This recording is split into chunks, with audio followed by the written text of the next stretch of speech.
जय माता दी। आज नवरात्र का पहला दिन है। तो आज हम दुर्गा सप्तशती पाठ अध्याय 1 का अध्ययन करेंगे, जिसमें कहा गया है मेधा ऋषि का राजा सूरत और समाधि को देवी की महिमा बताते हुए मधु कैटभ वध का प्रसंग सुनाना। महर्षि मार्कंडेय बोले, सूर्य के पुत्र शर्वणी की उत्पत्ति की कथा विस्तार पूर्वक कहता हूँ, सुनो। शर्वणी महामाया की कृपा से जिस प्रकार मनवंतर के स्वामी हुए उसका भी हाल सुनो। पहले स्वरचित नामक राज्य था। वो प्रजा को अपने पुत्र के समान मानते थे, तो भी कोल विध्वंसी राजा उनके शत्रु बन गए। दुष्टों को दंड देने वाले राजा सूरत की उनके साथ लड़ाई हुई। कोल विध्वंसियों की संख्या में कम होने पर भी राजा सूरत युद्ध में उनसे हार गए। तब वो अपने नगर में आ गए। केवल अपने देश का राज्य ही उनके पास रह गया और वह उसी देश के राजा होकर राज्य करने लगे। किंतु उनके शत्रुओं ने उन पर वहां आक्रमण किया। राजा को बलहीन देखकर उसके दुष्ट मंत्रियों ने राजा की सेना और खजाना अपने अधिकार में कर लिया। राजा सूरत अपने राज्य अधिकार को हार कर शिकार खेलने के बहाने घोड़े पर सवार होकर वहां से एक भयंकर वन की ओर चले गए। उस वन में उन्होंने महर्षि मेधा का आश्रम देखा। वहां मेधा महर्षि अपने शिष्यों तथा मुनियों से सुशोभित बैठे हुए थे और वहां कितने ही हिंसक जीव परम शांति भाव से रहते थे। राजा सूरत ने महर्षि मेधा को प्रणाम किया और महर्षि ने भी उनका उचित सत्कार किया। राजा सूरत महर्षि के आश्रम में कुछ समय तक ठहरे। अपने नगर की ममता के आकर्षण से राजा अपने मन में सोचने लगे, पूर्व काल में पूर्वजों ने जिस नगर का पालन किया था वो आज मेरे हाथ से निकल गया। मेरे दुष्ट एवं दुरात्मा मंत्री मेरे नगर की अब धर्म से रक्षा कर रहे होंगे या नहीं।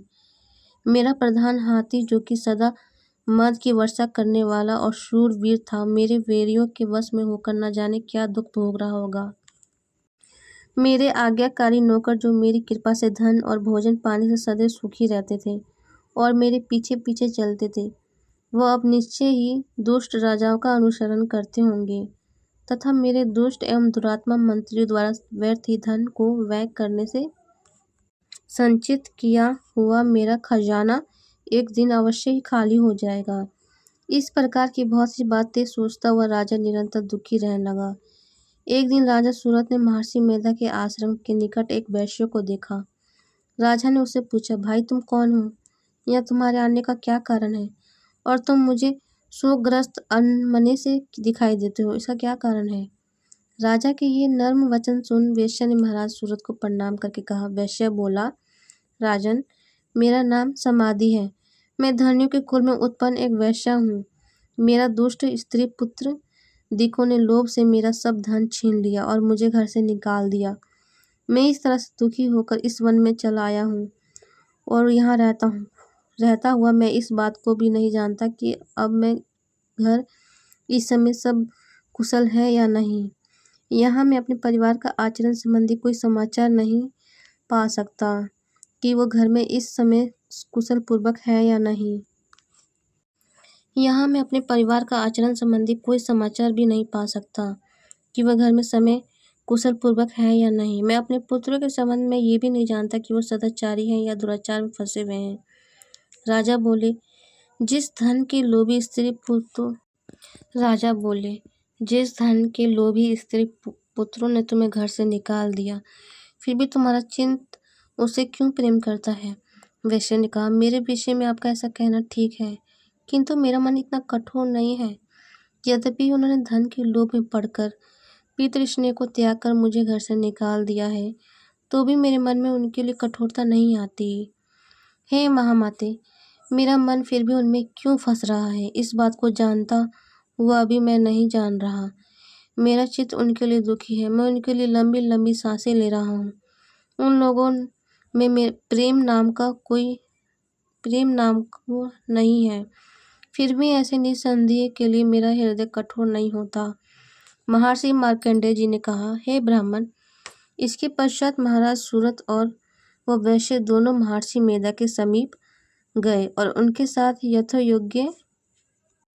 यथोयोग्य न्याय संभाषण करके दोनों ने वार्ता आरंभ की।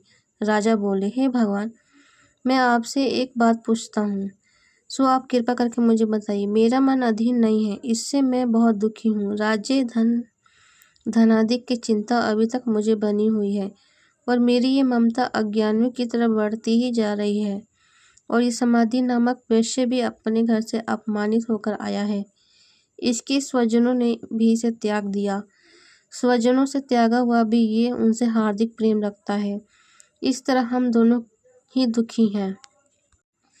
हे महाभाग, उन लोगों के अवगुणों को देखकर भी हम दोनों के मन में उनके लिए ममता जनित आकर्षण उत्पन्न हो रहा है। हमारे ज्ञान रहते हुए भी ऐसा क्यों है? अज्ञानी मनुष्य की तरह हम दोनों में ये मूर्खता क्यों है? महर्षि मेधा ने कहा, विषम मार्ग का ये ज्ञान सब जंतुओं को है। सबों के लिए विषय पृथक पृथक होता है। कुछ प्राणी दिन में नहीं देखते और कुछ रात को, परंतु कई जीव ऐसे हैं जो दिन तथा रात दोनों में देख सकते हैं। ये सत्य है कि मनुष्य में ज्ञान प्रधान है, किंतु केवल मनुष्य ही ज्ञानी नहीं होता। पशु पक्षी आदि भी ज्ञान रखते हैं।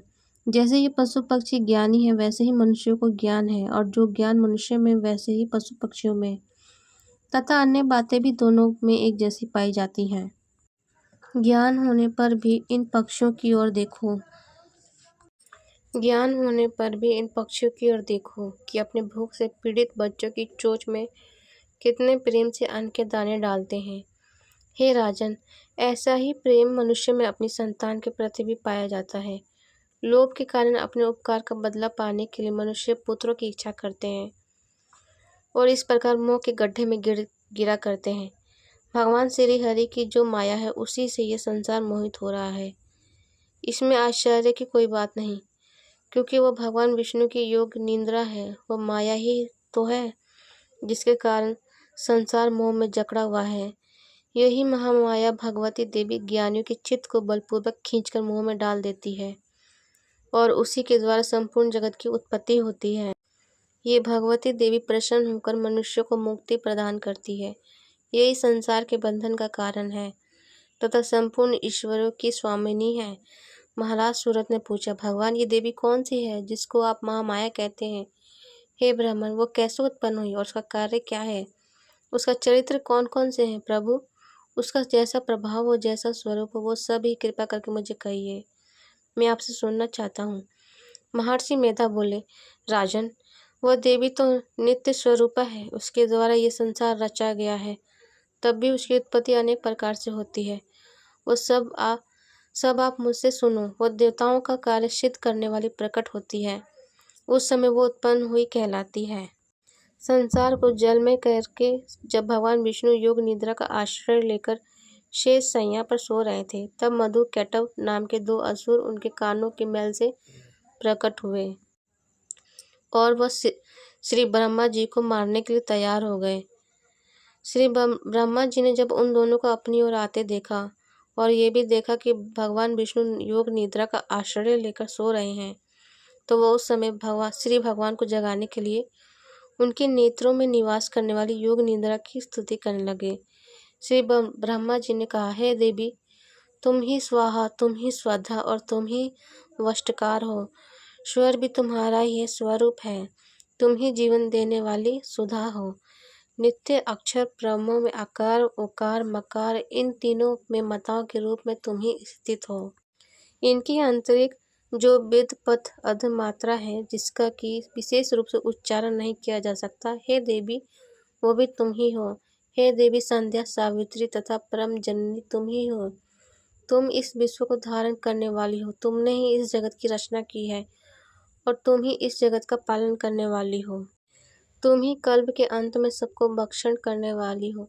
हे देवी, जगत की उत्पत्ति के समय तुम सृष्टि रूपा होती हो, पालन काल में स्थिति रूपा हो और कल्प के अंत में सहरूप धारण कर लेती हो।